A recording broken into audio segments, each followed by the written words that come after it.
ফলগুলোর খোসা হবে স্বচ্ছ। একটি ফল খাওয়া মাত্রই একই স্থানে আরেকটি ফল জন্ম নেবে। তাদের স্বাদ হবে এমন, যা পৃথিবীর কোনো স্বাদের সঙ্গে তুলনা করা যায় না। অদ্ভুত, নতুন ও অপরূপ।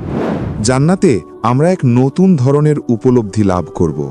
আমাদের মন ও চিন্তাশক্তি এক নতুন মাত্রায় উন্নীত হবে। আমরা আজ যা দেখতে বা বুঝতে পারি না, সেসব রহস্য তখন স্পষ্ট হয়ে যাবে।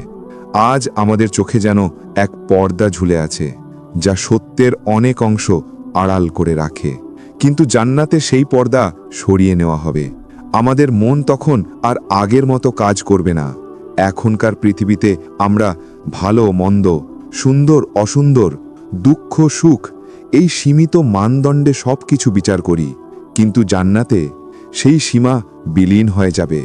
আমাদের চিন্তা হবে পবিত্র, আমাদের অনুভূতি হবে বিশুদ্ধ। আমরা শুধু আল্লাহর নিকটবর্তী হওয়ার আনন্দেই পূর্ণ থাকব। প্রত্যেকটি দৃশ্য, প্রত্যেকটি শব্দ, প্রত্যেকটি সুগন্ধ আমাদের আত্মাকে পরম শান্তিতে ভরিয়ে তুলবে।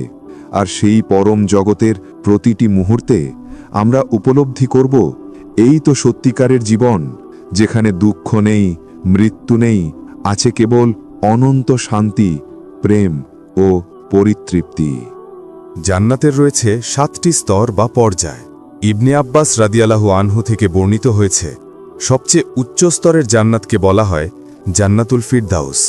এটি জান্নাতের কেন্দ্রস্থলে অবস্থিত, আল্লাহর আরশের ঠিক নিচে, সবচেয়ে মহিমান্বিত ও মূল্যবান স্থান।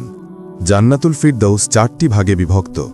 2টি অংশে রয়েছে খাঁটি সোনার নির্মাণ ও অলঙ্কার, আর বাকি 2টি অংশে সবকিছু রূপার তৈরি। নবী মুহাম্মদ সাল্লাল্লাহু আলাইহি ওয়াসাল্লাম সাহাবীদের উপদেশ দিয়েছিলেন, তোমরা আল্লাহর কাছে জান্নাতুল ফিরদাউস প্রার্থনা করো। তবে তিনি এটাও বলেছেন, জান্নাতের স্তরগুলোর মধ্যে দূরত্ব অনেক বিশাল। কিছু বর্ণনা অনুযায়ী 100 বছর,